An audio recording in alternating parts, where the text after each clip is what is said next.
Welcome back to your nerdy show. I'm your host, Spoiler Master. Today, we're diving deep into the third episode of It, Welcome to Derry. And trust me, this one doesn't just deepen the lore, it twists it, distorts it, and makes you question how much you actually remember about the haunted town itself. Because memory, and the lack of it, is at the rotten core of everything that happens in this week's episode. If the first two episodes of Welcome to Derry were about fear creeping in from the edges, Episode 3 is about memory, guilt, and how the town itself manipulates both. The show's pacing slows down just enough to let us explore the human cost behind the horror, but when the terror hits, it still hits like a sledgehammer. Let's unpack the story of Francis and Rose, the sinister dig site, the tragic mission of Dick Hallorann, and that haunting photograph that changes the entire game for everyone in Derry. The chilling introduction. Derry's rot runs deep.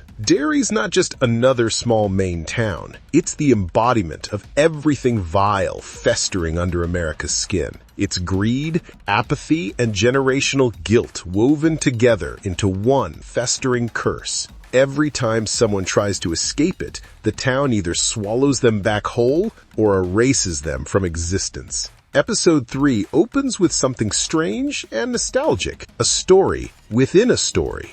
We're whisked back to 1908, a year when the circus came to town, bringing with it not joy, but nightmares. A kid named Francis, wide-eyed and innocent, gets lured into a freak show by an insistent greeter who seems to have taken a special interest in him. And if you know it, you already know what that means. There's a clown, there's fear, and there's something in the air that feels older than time itself. Francis sees the thing that will haunt him forever, a towering, one-eyed old man from the freak show who shouldn't exist. The encounter nearly kills him. But he's saved by a brave Native American girl named Rose, who uses his own slingshot to strike back at the monster. For once, the hunger of it, or Pennywise, is subdued by courage. But that one act of defiance ties Rose and Francis together forever. And as this episode shows, some ties don't die, they decay.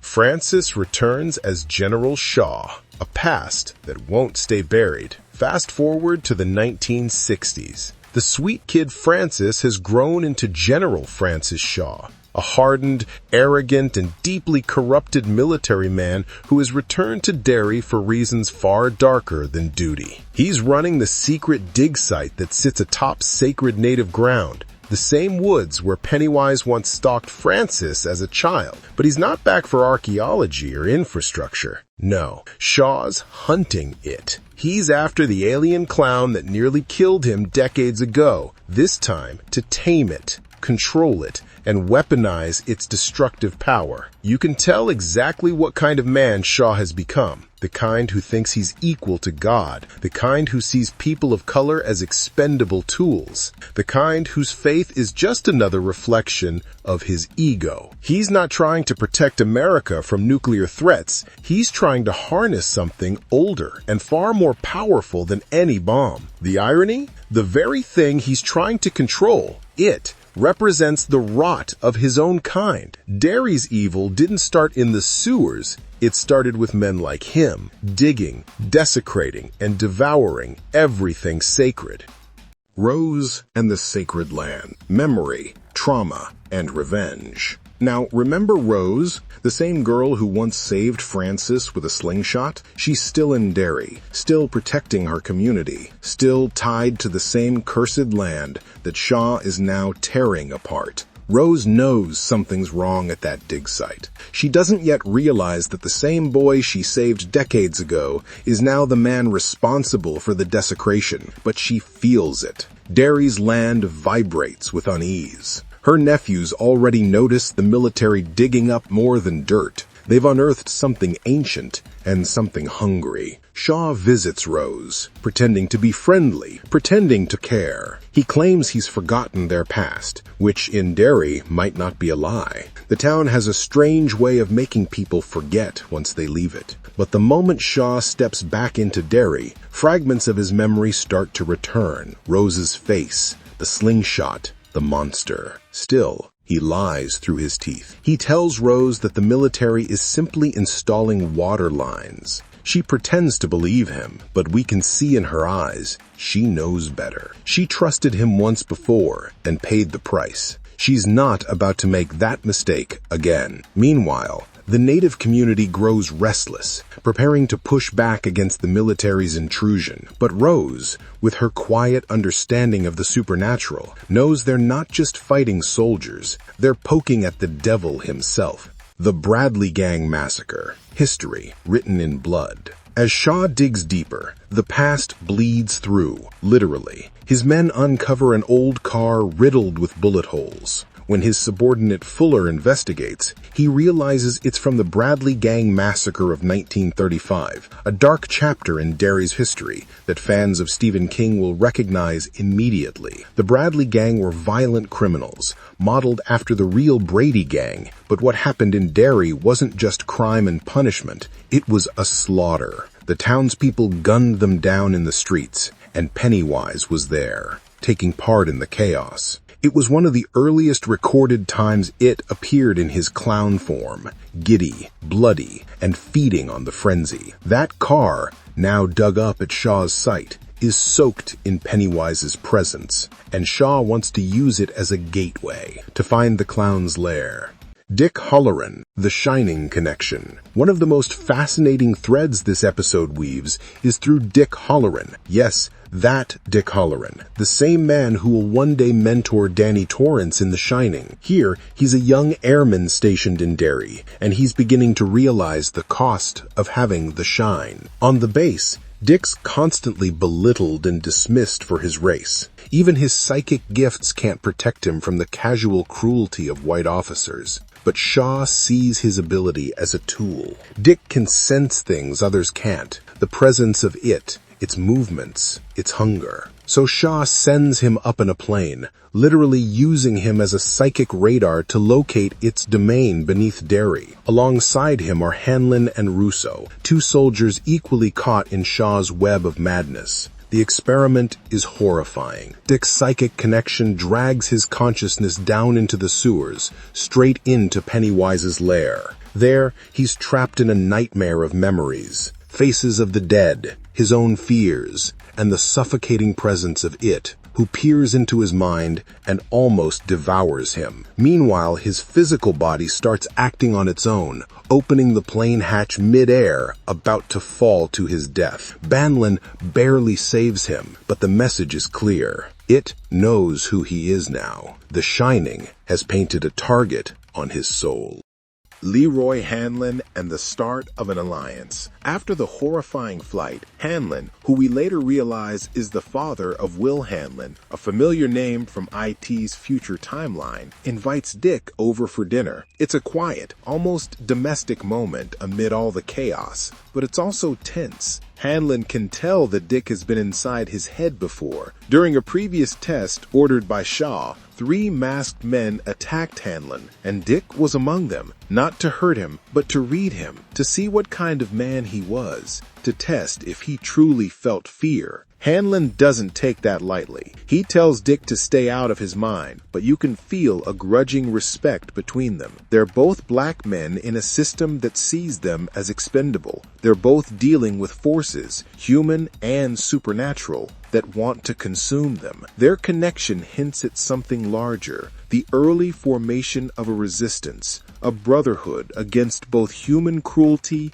and cosmic evil. Francis's memory of Rose is more than just nostalgia. It's Derry itself rewriting history. Rose explains that the town has a way of erasing itself the further you get from it. That's not just a poetic metaphor. It's IT's power at work. By clouding memories, by burying trauma, IT ensures that its victims can't warn the outside world. Derry becomes a self-contained feeding ground, a perfect ecosystem of denial and decay. But there's also a deeper metaphor here. Frances, a white settler, can forget and move on. Rose, a native woman, cannot. She carries the weight of the land's trauma because it's her land. The show brilliantly contrasts privilege and memory, showing how the colonizers get to leave while the colonized are left to suffer and remember.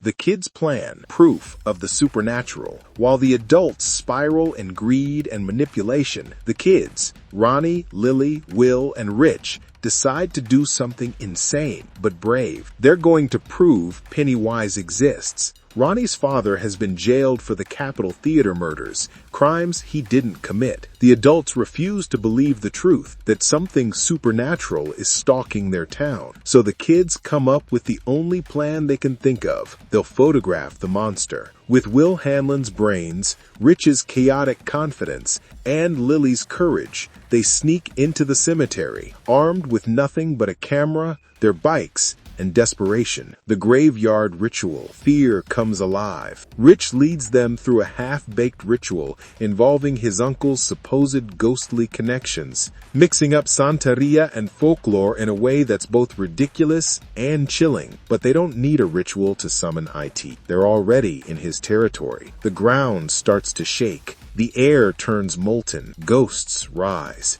The undead forms of Teddy, Susie, and even Rich's uncle, all twisted and furious. The kids run for their lives, the earth erupting beneath them. Cameras flash, screams echo, and amidst the chaos, Will is left alone in the crypt, face to face with something unseen but very real. He clicks the camera. The flash illuminates a clown's grin in the dark. Pennywise is there, watching, waiting. The photograph that changes everything. When the kids develop the photos, they're horrified. The images show more than just ghosts. They show Pennywise himself, his pale face, his wicked smile, caught on film. It's the first time in the IT universe that the creature has been photographed. But as groundbreaking as that is, it won't save them. The pictures are grainy, hazy, almost unbelievable. The adults will dismiss them as Halloween pranks, or worse,